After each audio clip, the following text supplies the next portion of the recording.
מזמור לגלעד, אדוני רואי לא אפחד, שפתי לא חשות, הנני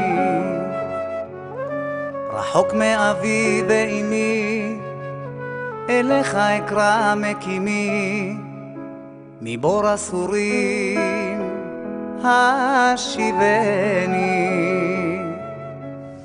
אני אספר איך בעצם נולד הרעיון לשיר את השיר הזה.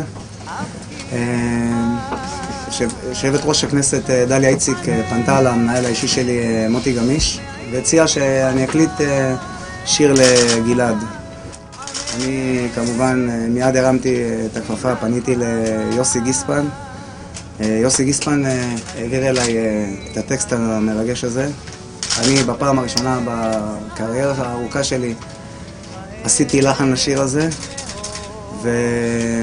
ובאותו רגע גם החלטתי שהשיר הזה, לא כמו כל שיר אחר שיוצא, וממנו יש תמלוגים וכאלה ודברים, כל התמלוגים, כל הדברים, כל מה שיוצא מזה, מחברות הסלולר, מכולם, ילכו לעמותה למען גלעד שליט.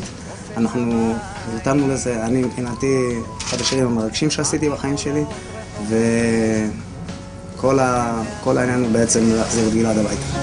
ענני מעיר מצור אקרא, ענני מן הדממה. והזעקה החרישית של גלעד, כפי שבאה לידי ביטוי בפזמון של היצירה הזאת, ענני מן הדממה, אני האיש החפץ חיים, מהר להושיעני.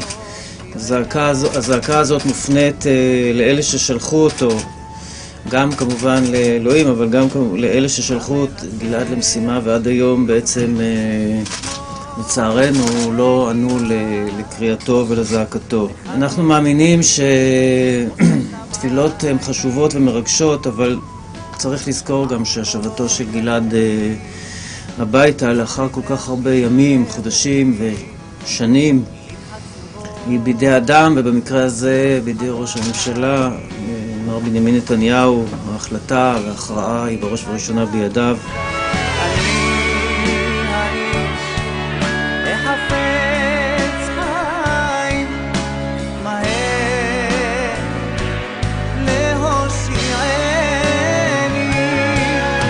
כשאני שרתי את השיר הזה והלחנתי את השיר הזה בעצם, אני מסתכל ממקום של כאב, ממקום של אבא. אני 4.5 דקות לא יכול לראות את הבן שלי מחוץ לבית, אז 4.5 שנים בדקה.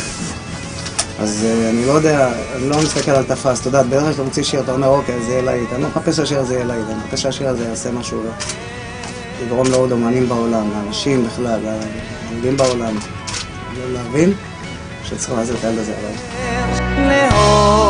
להושיעני